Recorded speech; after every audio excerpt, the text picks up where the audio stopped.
Look around. Millions of people wake up at roughly the same time, follow similar routines, and pursue nearly identical goals, all while believing they are living highly individualized lives. We assume we are making independent choices, but step back and you realize that many of your major life decisions were drafted by society long before you were even born. From childhood, we are handed a very specific inherited blueprint. Get good grades, choose a respectable career, secure a mortgage, build a family, work for decades, and retire. There is absolutely nothing wrong with following this path. The danger lies in accepting it blindly. When we take a handed-down script and assume it's our only option, we strip away our own autonomy. We let society hand us a blueprint and call it freedom. Eventually, the hidden cost of this unquestioned compliance surfaces. People successfully check off every expected box, only to find themselves burned out, restless, and deeply empty. That emptiness happens because outward achievement and internal alignment are entirely different things.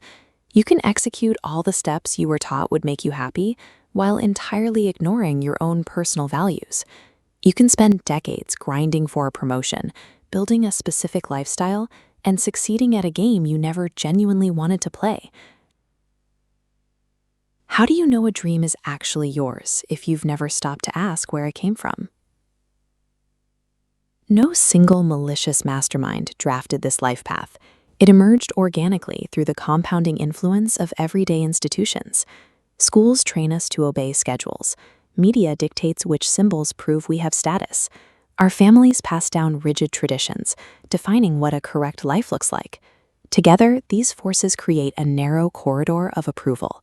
When it comes time to choose a career, the decision is rarely driven by internal purpose. It is driven by the search for societal permission. We choose paths to make our parents proud and our peers impressed. We tie our modern identity directly to occupation. We meet a stranger and ask, "What do you do?"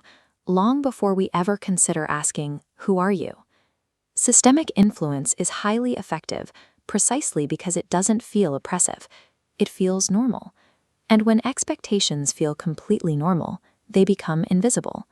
Rather than a chaotic rebellion, we can choose a methodical inspection, a room-by-room structural audit of the life you're currently living.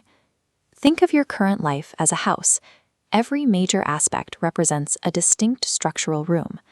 Look closely at your career. Did you actively build this space or simply move into it? Move over to your relationships.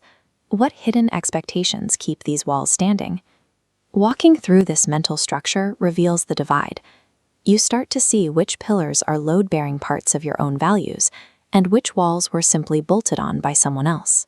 Once you know what you inherited, you can shift to active design. What kind of life would you build if absolutely no audience was watching?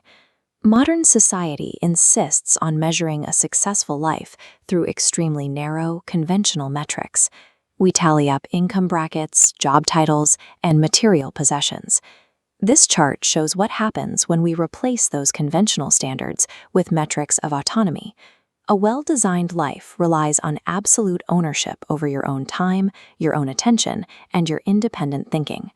Real success belongs to those living deliberately and with intention, rather than those merely accumulating status. Societal systems maintain control without physical force. They operate through default settings, invisible presets that make certain paths feel so automatic they are never even questioned. Real autonomy requires a deliberate framework. It is the ability to walk away from the inherited blueprint and draft your own. If you could redesign your life from the ground up today, with no pressure, no expectations, and no one watching, what would you keep and what would you tear down? Most people will spend their entire lives living inside a blueprint they never chose. A rare few decide to become the architect.